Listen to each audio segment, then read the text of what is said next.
Let me ask you something gently, but directly. Is there someone you hate, not because they hurt you, but because they live in a way you just can't accept? Their voice, their values, the way they talk, vote, dress, post, love. Something about them makes your body tense up before your mind even knows why. Maybe you don't even call it hate. Maybe you call it disgust, or frustration, or moral concern. But that feeling in your chest when you see them, being themselves, that quiet judgment that rises up without permission. This video is not about changing them. It's not about becoming more tolerant or pretending to love everyone. This is about seeing yourself clearly for the first time. Because the people who trigger us most aren't our enemies. They are our mirrors. And today, we will really look straight into that mirror. Not all hatred comes from trauma. Some comes from something much more subtle, much more personal. We often say, "I don't hate them, I just can't stand them," as if that somehow makes it cleaner, more justified. But here's what's really happening in that moment. When someone lives completely opposite to how you live, something primal gets activated inside you. It's not about what they did to you personally. It's about how they make you feel wrong, threatened, or less certain about the world you've built in your mind. Think about the last person who made you cringe. Really cringe. Was it their loud confidence when you were taught to be humble? Their neediness when you pride yourself on independence? Their chaos when you've built your worth on having it together? Here's the truth we don't want to face. We don't hate people because they're wrong. We hate them because they're walking proof that our right way isn't the only way. They're living evidence that the rules we follow, the limitations we accept, the way we've been performing our lives, might actually be choices we didn't even know we were making. Your ego can handle being challenged intellectually, but it cannot handle watching someone else be free in ways you've never allowed yourself to be. Because if they can live like that, what does that say about all the ways you've held yourself back? Let me tell you what's really happening here. Your ego doesn't need everyone to be like you. It just can't handle when they're not. There's a difference, and that difference is everything. See, we all have what I call an identity script. It's the story you tell yourself about who you are, what you value, how you should live. You're the responsible one. You're the spiritual one. You're the independent one. You're the one who has their life together. And that script feels safe, feels right, feels like you. But then someone comes along who lives completely outside that script. If you're a minimalist who finds meaning in having less, you might feel genuine disgust watching someone find joy in their material possessions. If you're spiritual, you might roll your eyes at skeptics who seem perfectly happy, without any deeper searching. If you pride yourself on independence, you might mock the needy, the ones who ask for help, who lean on others. Here's what your mind does in those moments. It doesn't just think they're different. It thinks they're wrong. Because if they're not wrong, then your script might just be one option among many. And that threatens everything. We convince ourselves we're defending truth, defending values, defending what's right. But we're not. We're defending our need to be right. Our need for our choices to be the best choices. Our path to be the superior path. Here's the uncomfortable truth that will change how you see every person who triggers you. We don't want to accept them because we haven't fully accepted ourselves yet. Think about it. If you were completely at peace with your choices, completely confident in your path, completely accepting of who you are, would someone else's different way of living threaten you? Or would you just think, interesting, that works for them? The people who trigger you most are showing you exactly where you're still unsure, still defending, still trying to prove something to yourself. They're not your enemy. They're pointing to the places where you haven't made peace with your own choices yet. But there's something even deeper happening here, something that might surprise you. You're not actually rejecting them. You're rejecting the part of you that could be them. Stay with me on this. Because this is where it gets intimate. When hate feels completely irrational, when your reaction seems way bigger than the situation deserves, it's almost always personal in a way you haven't recognized yet. You might hate people who are loud, who take up space, who speak without thinking, but what if? What if you're actually ashamed of your own voice? What if somewhere along the way, you learned that being heard was dangerous, that speaking up brought punishment, that the safest thing was to stay small and quiet? You might feel disgusted by needy people, people who ask for help, who seem dependent on others. But what if you were punished for needing? What if you learned that needing made you a burden, that independence was the only way to be loved, that asking for anything meant you were weak? You might roll your eyes at arrogant people, people who seem overly confident, who act like they know everything. But what if your confidence was crushed early? What if you learned that believing in yourself was selfish, that having opinions made you difficult, that the only acceptable way to be was humble and self-doubting? Here's what I want you to understand. Every person who makes your skin crawl is carrying something you were taught you couldn't carry. They're living in a way you were told was wrong, bad, unacceptable. And seeing them do it anyway, it brings up everything you buried. The loud person triggers you because they're doing what you never felt safe to do. The needy person disgusts you because they're asking for what you never felt allowed to ask for. The confident person irritates you because they're being what you never felt permitted to be. When you see someone living freely in the exact way you learned to restrict yourself, your body remembers. Your nervous system remembers. And it reacts like they're doing something forbidden, something dangerous.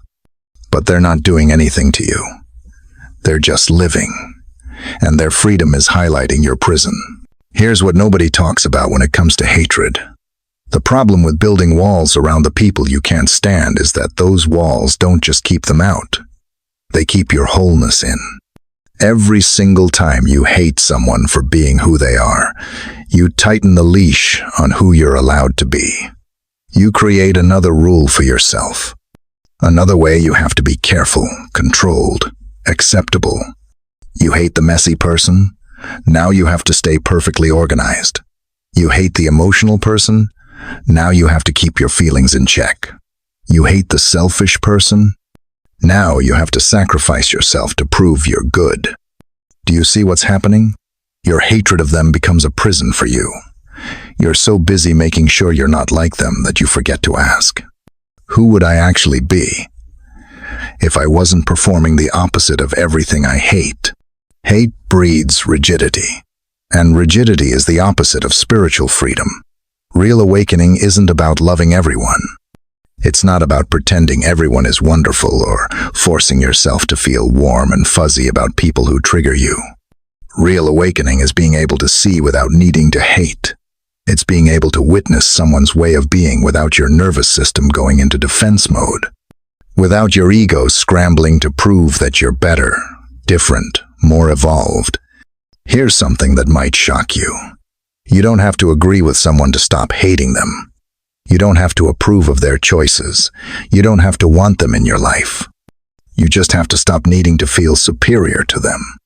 Because that need, that constant comparison, that mental scoreboard of who's doing life right and who's doing it wrong, it's exhausting, and it's keeping you small.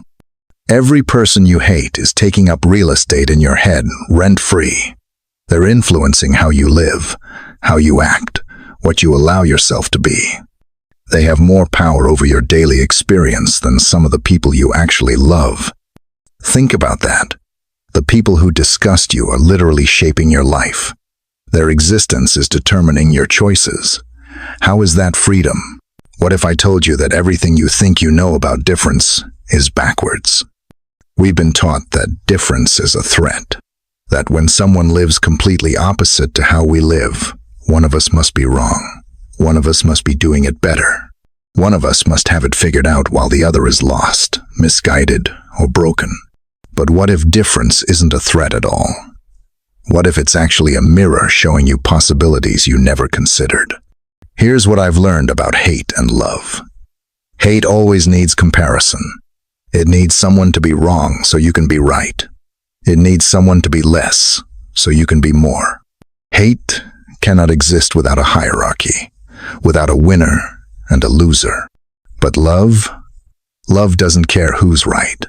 Love doesn't need anyone to be wrong for it to exist. Love can look at completely different ways of being and just see them, without judgment, without comparison, without the need to rank or fix or change. The moment you stop needing them to be wrong, you get your power back. Because all that energy you were spending on hating them, on judging them, on being frustrated by their existence, that energy comes back to you, and you can finally use it for your own life. Most people think the spiritual path is about being tolerant, about forcing yourself to accept everyone, about becoming some kind of saint who loves everybody equally. But that's not it at all. The spiritual path is about being undefended. It's about not needing to protect your way of being from other ways of being. It's about being so solid in who you are that someone else's differentness doesn't threaten your sense of self. When you're truly free, you don't need to fix how other people live. You don't need them to validate your choices by making the same ones. You don't need the whole world to live like you, for you to feel okay about how you live. You need to free yourself from needing them to live like you, because that need is what's keeping you trapped. That need is what's making you small. That need is what's turning every difference into a battle you have to win. What if there's no battle at all? What if they're just different, and you're just different? And that's exactly how it's supposed to be. So how do you actually do this? How do you stop carrying people you can't stand? You don't have to force kindness. You don't have to pretend to love people who trigger you. You don't have to fake anything. You just have to stop feeding the judgment. Here's what I want you to try. Next time you feel that familiar charge in your body, that tightness in your chest when you see someone being themselves in a way that bothers you, pause. Don't try to fix the feeling. Don't try to talk yourself out of it. Just ask yourself two simple questions. What part of me feels challenged right now? And what's actually being threatened here, my values or my image? Most of the time, you'll realize it's not your values at all. It's your image, your idea of yourself, your need to be seen as the person who has it together, who makes good choices, who knows the right way to live. Then, let go of the story your mind wants to tell about them. The story about how they're wrong, how they should change, how they don't understand.